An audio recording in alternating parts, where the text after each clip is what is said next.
नमस्कार मंडळी, मी सुनील डिमेलो वसई. मंडळी, आता आम्ही आलेलो आहोत ह्या विस्तीर्ण तलावा शेजारी. हा तलाव बघा दूरपर्यंत. अनिशा, तिकडे बघशील तर किती लांबपर्यंत हा तलाव पसरलेला आहे. आणि दुर्दैवाने ह्या तलावामध्ये, ह्या पाण्यामध्ये सुपोषण असल्यामुळे ही जलपर्णी इकडे खूप मोठ्या प्रमाणात झालेली आहे. इतकी जाड आहे ती की त्यावर तुम्हाला हे बगळे दिसतील कसे उभे आहेत बघा. इतकी जाड ही जलपर्णी आहे.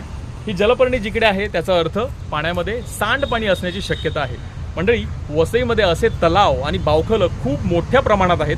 आणि हे तलाव आणि बावखलं म्हणजे वसईच्या स्थानिकांचे जे विहिरी आहेत त्याचे हे जलस्रोत आहेत. हे आतमधून कनेक्टेड असतात, जुळलेले असतात. आणि ह्यांचं संगोपन करणं, संवर्धन करणं ही आपली जबाबदारी आहे, सर्वांची जबाबदारी आहे. मला वाटतं महानगरपालिकेने कोणाच्या तक्रारीची वाट न पाहता असे तलाव साफ केले पाहिजेत.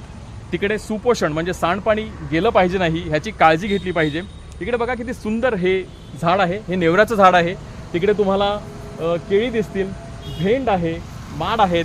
इकडे अनिशा एक मला वाटतं पिंपळ दिसतोय. आणि खूप मोठ्या प्रमाणात ह्यावरती ह्याच्या बाजूला झाडं देखील असतात. जशी बावखला शेजारी झाडं असतात तशीच झाडं इकडे असतात. तर मला वाटतं स्थानिकांना आणि महानगरपालिकेला माझी कळकळीची विनंती आहे, असे तलाव म्हणजे हे एक उदाहरण झालं. असे बरेच तलाव आपल्या आजूबाजूला वसईमध्ये आहेत आणि बावखलं आहेत. त्यांचं संवर्धन झालं पाहिजे. दुर्दैवाने आपल्याला महानगरपालिका ह्या गावामध्ये पाणी देत नाही. तर जे पाणी आपल्याकडे आहे ते पाणी कसं चांगलं मिळेल आणि ते पाणी कसं, आता हा एप्रिल महिना सुरू आहे तरी देखील पाणी बघा किती प्रचंड मोठ्या प्रमाणात पाणीसाठा आहे. मे मध्ये देखील हे तलाव असंच राहणार आहे.